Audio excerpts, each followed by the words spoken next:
Welcome in to a edition of Chalk Talk that I got to be honest with you, I was not sure if this day would be possible with everything that's going on, but we are here, season 2 of Chalk Talk, also week 2 of the college football season, week 1, the opening week of the NFL. Nick Camino joined by my co-host Ben Axelrod. We're back for another year of this, picking games against the spread, as we always tell you, all of it for entertainment purposes only, but obviously there is an increased interest in sports betting and sports gambling throughout the country.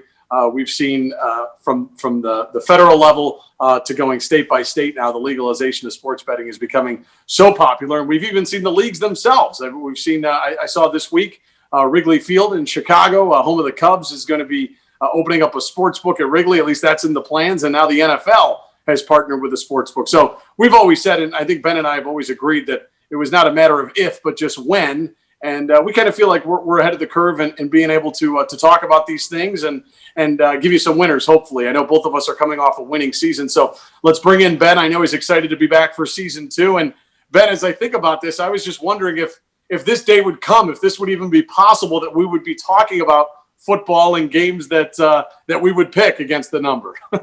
Yeah, it's weird. I know we've had a couple of weeks here now of college football, but we still haven't had those Power 5 conferences kick off. And as I just look ahead to NFL and look at these point spreads, look at fantasy, look at what the Browns are going to do, like I'm still kind of in I'll believe it when I see it mode. We've had basketball come back, we've had baseball come back, but this is the first sport since the coronavirus pandemic started that, correct me if I'm wrong, that's starting on time, that's starting on time and is going to have a full season or hopefully a full season here in the NFL. And then, like I said, with college, it still doesn't feel real until those big boys kick off.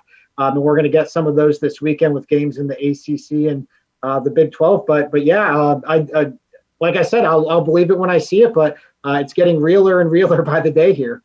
Yeah, speaking of the big boys, 2 of those Power 5 conferences, the Big 10 and the Pac-12, opting to postpone their seasons.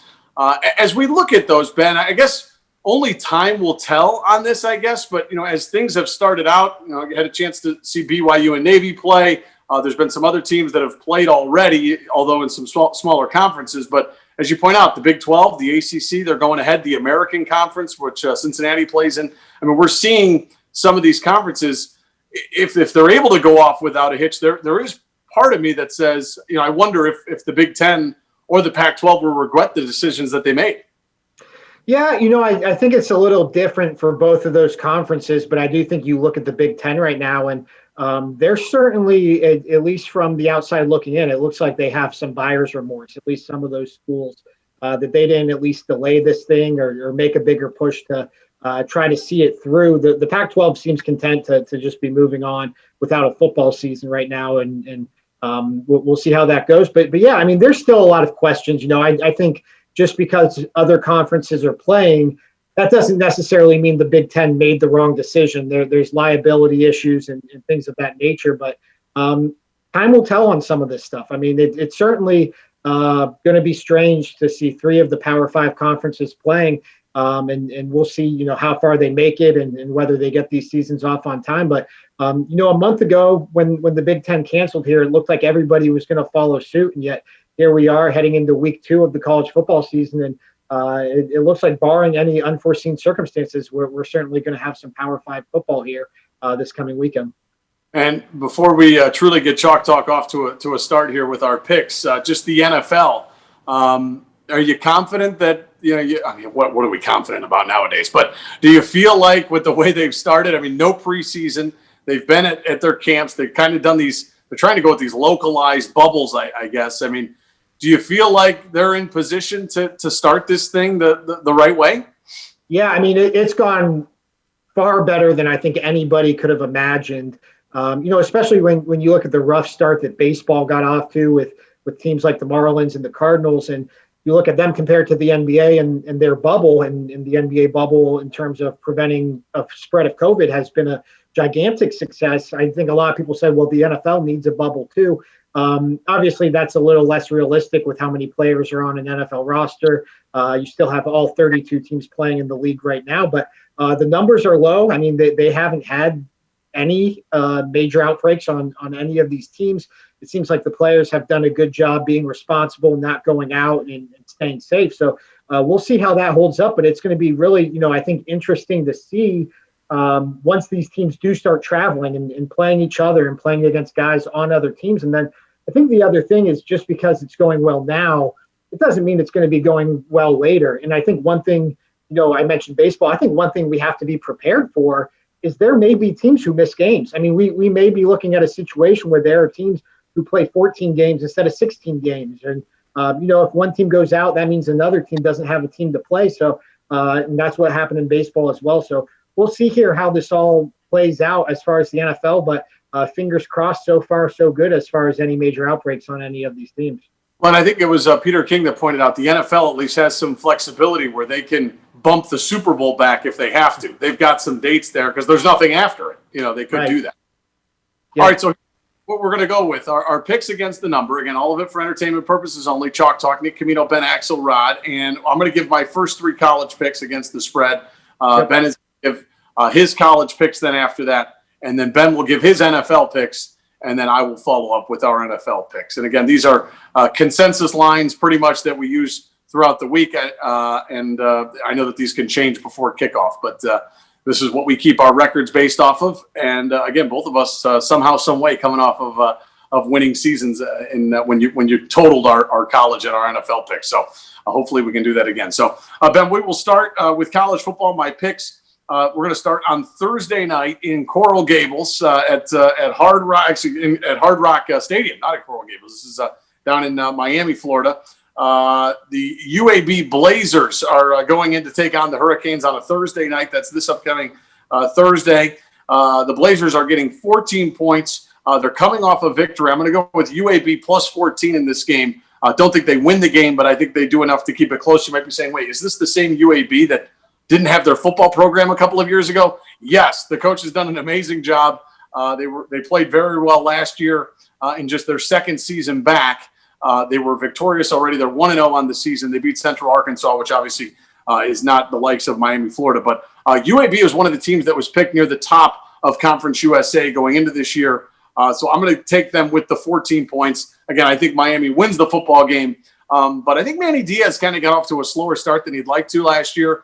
I know year 2 is when coaches really start to thrive with their program, but they're kind of a team that I think could fall victim to, well, okay, this is a team we should beat. Maybe we go through the motions a little bit. And this is their first game. UAB already has a game under their belt, and I think an extra week of practice. So I'm going to take UAB plus 14. Again, that's Thursday night.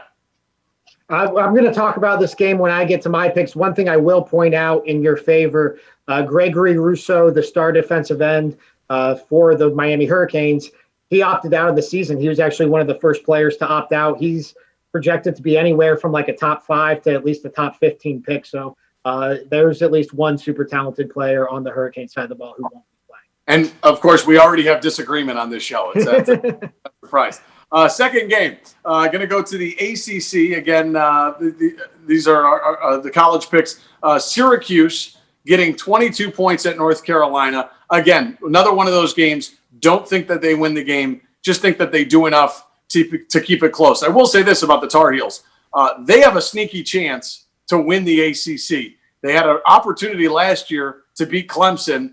They went for it in overtime. They went for 2 to try and go for the win. Not in overtime, near the end of the game, to try and get a win. And they ended up, that was Clemson's closest game all season until they lost to LSU and had the close win against Ohio State. But North Carolina is loaded. They got a great quarterback. Mac Brown's doing a great job there. Can't say enough about them.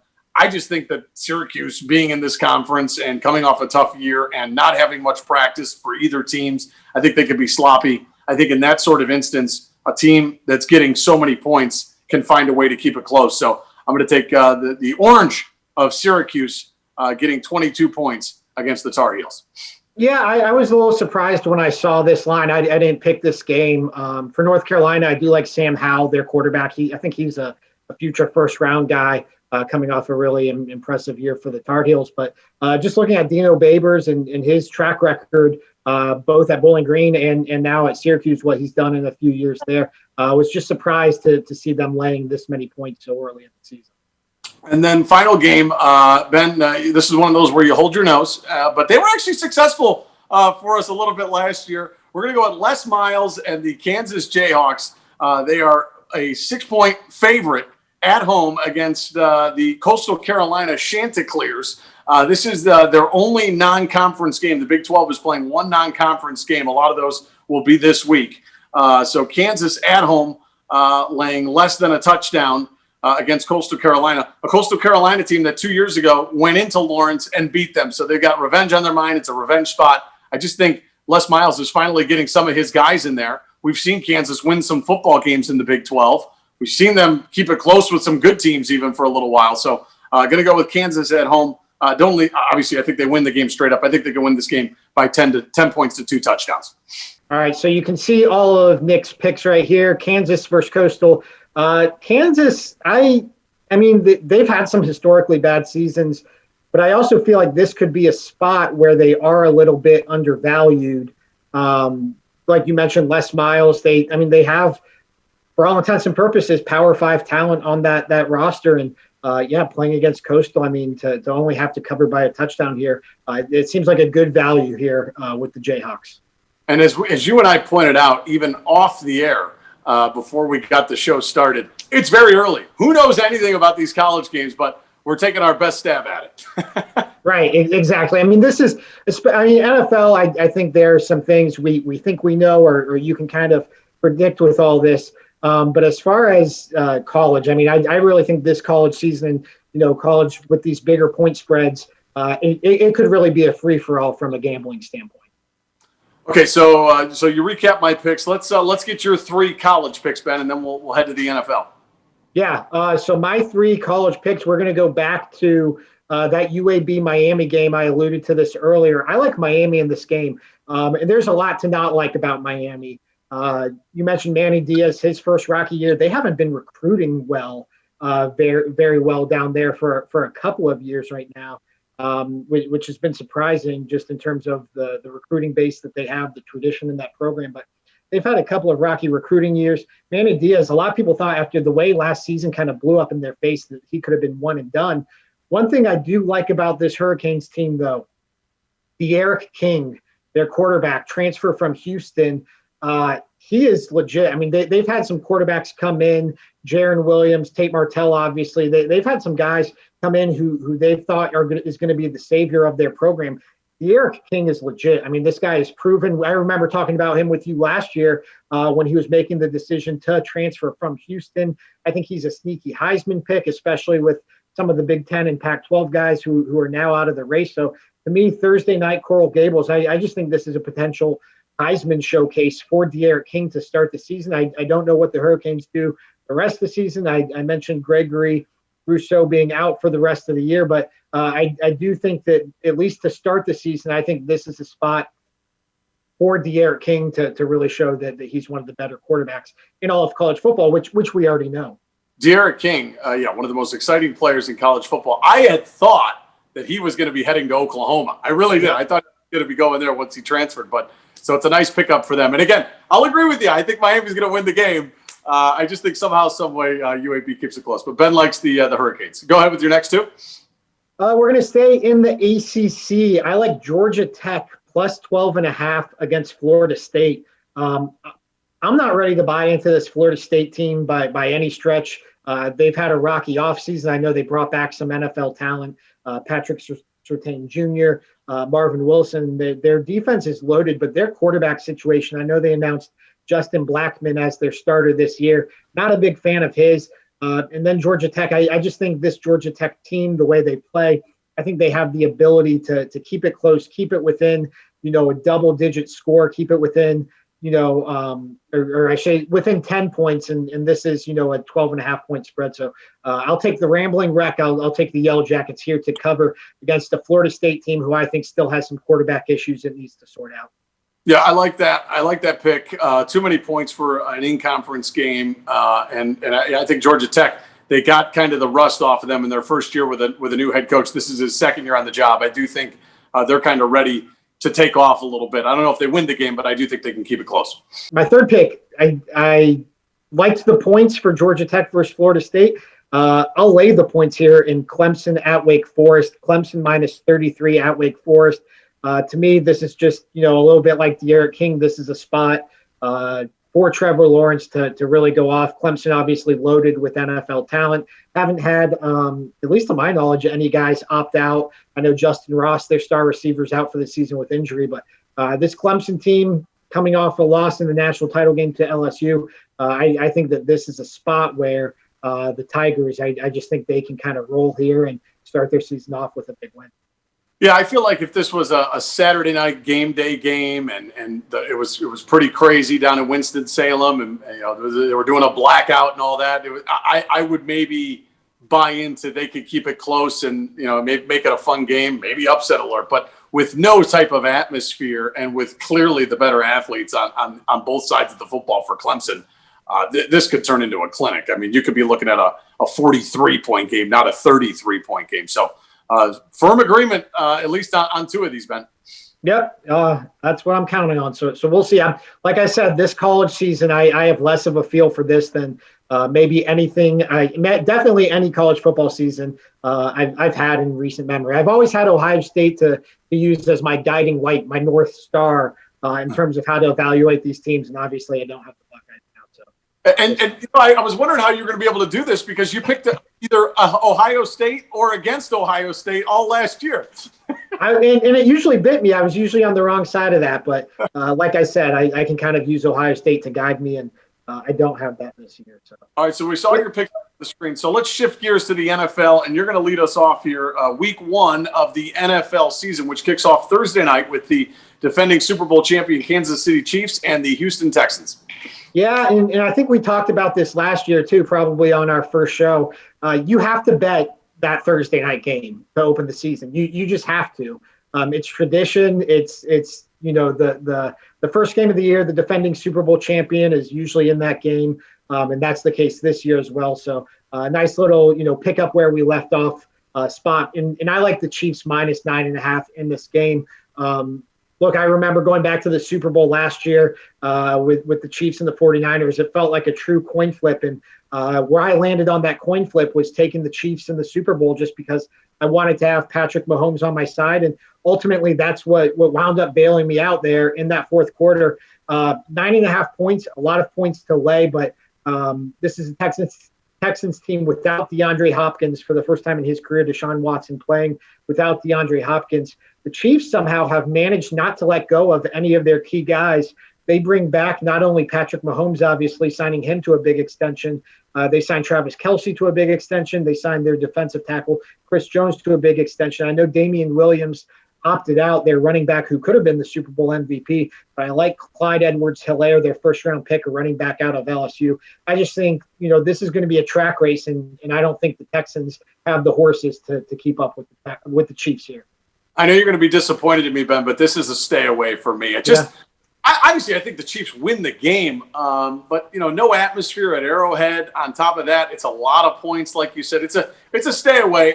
Could really see either one. If you remember, these two teams met in the playoffs. The Texans getting up big and then blowing that lead against these Chiefs. Yep. That's right, and that's again why I like having Mahomes on my side because you're never out of a game to win it or to cover when you have Patrick Mahomes. So I have a feeling that's going to be a theme of Chalk Talk for me this year. Moving on, I'm going to go to my later game actually here. I like the Rams +3 versus the Cowboys. A little surprised by this line. Thought it would be closer to a pick'em or maybe even the Rams favored. I know the Rams are coming off the disappointing season, and the Cowboys enter this season with their traditional hype. But I like Sean McVay coming off this offseason. I think he's the guy when you look at all the circumstances that you have to navigate in the COVID era. I think Sean McVay, one of the smarter coaches. Cowboys dealing with a new head coach in Mike McCarthy. I think this is the worst possible year to have a new head coach, even though Mike McCarthy is a veteran just in terms of installing his offense. Lots of talent on that Cowboys offense. I think this, though, is a toss-up, and I just like taking the Rams here with the points. Yeah, I'm with you. Brand new stadium, coming off kind of a disappointing year, the Rams. I think they're going to be much better than they were a year ago. And you and me, we have agreement on this one. You and me do not have agreement, though, on my last pick.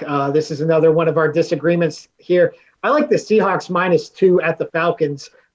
This almost feels like a sucker bet. This feels like, why are the Seahawks favored by 2? Like, this feels like it should be closer to a touchdown. Russell Wilson, one of the best quarterbacks in all of football. The Falcons, I mean, I think Matt Ryan's ready to fall off here at any point. No home field advantage for the Falcons. You do have a West Coast team coming east, but I don't know how much that matters nowadays. I think there's been some studies that have proven that that's kind of an overrated trend. But I think the Seahawks, like I said, Russell Wilson, if I have to take him and cover by less than a field goal against the Falcons team that I don't really have a lot of faith in, I'll take that every time. So I know we have disagreement there. You took the Falcons. I think you got the Falcons at +1. So we can go ahead there and start with your NFL picks there. Yeah, that's what we'll go right into. I did think about that West Coast team traveling east. I also thought about Russell Wilson making some comments recently where he said, "Hey, it'd be nice that if we could get some games where we don't have to come from behind this year." And I think that was kind of a dig at the coaching staff a little bit. And I think that when you continue to hear the same voice over and over and over again, maybe we're seeing the end of the Pete Carroll era. I don't know. I mean, I just feel like Wilson's a little bit fed up. And I think finally, for once, everyone's healthy on Atlanta. They finished the year, I believe, winning 5 of their last 7 games. They turned it on. Obviously, they weren't going to make the playoffs. They started off disappointing. But I think the Falcons kind of found some things. I think Dan Quinn's on the hot seat for them. And I just feel like Matt Ryan finally has some healthy weapons around him. The question for them sometimes has been that defense. They've been able to score, but they can't stop anybody. But, yeah, I just kind of thought home team, basically a pick 'em. But you're right. Maybe in this year of COVID, we got to probably throw the home field out the vantage more, that home field advantage out the window more. You know what? One thing about this game too, the Seahawks, a lot of the trend, like if you follow the trends for how to spot a disappointing team, right? It's turnover differential from the year before. You expect some sort of regression with that, and one-score games. And the Seahawks in both categories, I think, had a lot of what people would call luck last year. I think the Seahawks, though, with how many close games they've played in this Pete Carroll, Russell Wilson era, I actually think winning one-score games is kind of a skill for them. I think they're better at winning these one-score games than a lot of teams who it might just come down to whether or not they had the last possession. And then you mentioned Dan Quinn. Obviously, the Seahawks plenty familiar with Dan Quinn, who was their defensive coordinator when they won the Super Bowl back in 2013. So, I'm surprised Dan Quinn has actually lasted this long in Atlanta. So that's another thing I think I have going in my favor here with my Seattle. All right, so we got a little bit of disagreement here on Chalk Talk. I like it. Our first episode. All right, last 2 NFL picks. We're going to go with the Panthers at home getting 3 against the Las Vegas Raiders. I don't think the Panthers are going to be very good this year, but they do add Teddy Bridgewater. I know they have a new head coach. They lost Kuechly. But I just think they're at home, and I know we should probably throw that out the window more now in COVID, but I don't think the Raiders are that good. I just don't think that this team is going to be all that good. Probably maybe nearing the end of the Derek Carr era here, and I don't know how that's going to finish up, but I know everybody falls in love with Gruden, and I just think that maybe this team at home might be more difficult to play. Road teams enjoying themselves in Sin City a night or two before, but going on the road, early game, Carolina at home, getting 3. I not only think they cover this point spread, I think they win the game. So I'll go with the Panthers getting 3. I know they lost a lot. I don't think they'll be very good this year. I don't think they'll be a factor in the division, but I do think they win this first game. Yeah, I thought, there's been a lot of hype for the Raiders heading into this season, and I don't really get it. I think, like you said, Derek Carr, when was the last time he was super impressive? It seems like he's kind of been living off of his rookie year for a while now. This Panthers team, I think they're obviously rebuilding if you look at the kind of the direction they're going. But they have a lot of talent. They have a lot of good wide receivers, DJ Moore. They signed Robbie Anderson from the Jets, who I thought was an underrated signing. In the draft, they got some studs. They got Derek Brown from Auburn, the defensive end from Penn State as well. Have some questions in the secondary, but Teddy Bridgewater, I'm not the biggest Teddy Bridgewater fan, but I think we saw in New Orleans last year, he definitely can win you some games. So yeah, this is a spot where I would not want to be on the Raiders side of this. So yeah, if I had to pick this game, I would be on your side with the Panthers. And Ben, speaking of New Orleans, that'll be my final game. It's the 4:00 national game of the week. Of course, it involves Tom Brady and the Buccaneers, so they're going to probably be on national TV a lot. But I'm going to go with the home team, Saints, at home. I don't think that they're going to. I don't think they're going to have any fans there. They've already announced that. But saying that, I just think that with Brady going to the Buccaneers, that is a team we're going to see all year that is a little bit overvalued. Does he have a ton of weapons? Of course. I mean, he's even brought Gronk with him down there to Tampa, but I just feel like Brady, again, I'm not going to count against him, talk about his age, because he seems to be like a fine wine. He gets better with age. But I just feel like people taking them this early in the season, it's completely overvalued. I thought that this line would be more around 6 or 7, but the Saints are only giving 3.5 points. I think they do enough to not only win the game, but also cover the point spread at home. Very familiar. Breeze is familiar with his weapons. Brady's probably still got to get on the same page with some of these guys. So I'll go with the Saints at home. Yeah, I'm going to agree with your pick, I think, but I'm going to disagree with your logic. I don't think the Bucs are overvalued this season, and I've seen that point made. Kind of comparing them to the Browns a year ago, who have all this hype based on name additions that don't necessarily translate to the field. I think when you look at it from the Bucs perspective, Tom Brady doesn't, need to be MVP 2007 throwing to Randy Moss and Wes Welker. Tom Brady, he just needs to not turn the ball over 30 times like Jameis Winston did last year. And then from Tom Brady's perspective, this is a massive upgrade as far as the wide receivers around him. I mean, last year he had a injured Julian Edelman and not much else.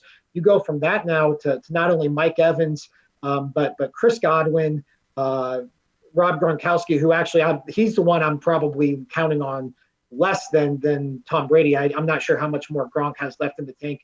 O.J. Howard, we see them sign now. Leonard Fournette, Ronald Jones. They have a good offensive line. They actually have a really underrated defense with those guys who I think were put in bad positions last year with some of Jameis Winston's turnovers. So, but I do like the Saints team. I do like, Michael Thomas, Drew Brees, Alvin Kamara. Now it looks like they're going to get a contract figured out. A lot of talent on the defensive side of the ball. I think the Saints probably win this game and probably cover, but I'm not counting out the Bucs in this season by any stretch.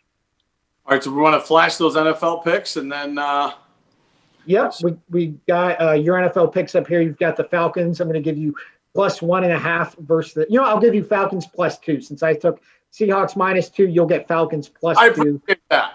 Yeah, I'll give you the hook there. Falcons +2 versus the Seahawks. Panthers +3 versus the Las Vegas Raiders, and the New Orleans Saints -3.5 against the Tampa Bay Buccaneers. There you go. So 6 picks total from each of us, 3 in college each, 3 in the NFL, and that's going to do it for this week of Chalk Talk. It's great to be back. First episode in the books. We hope you'll join us each week for the latest in college football and the NFL, picking games against the spread, all of it for entertainment purposes only. Special thanks to our producer, Brian Crane, and thanks so much to you for joining us. We'll talk to you next week.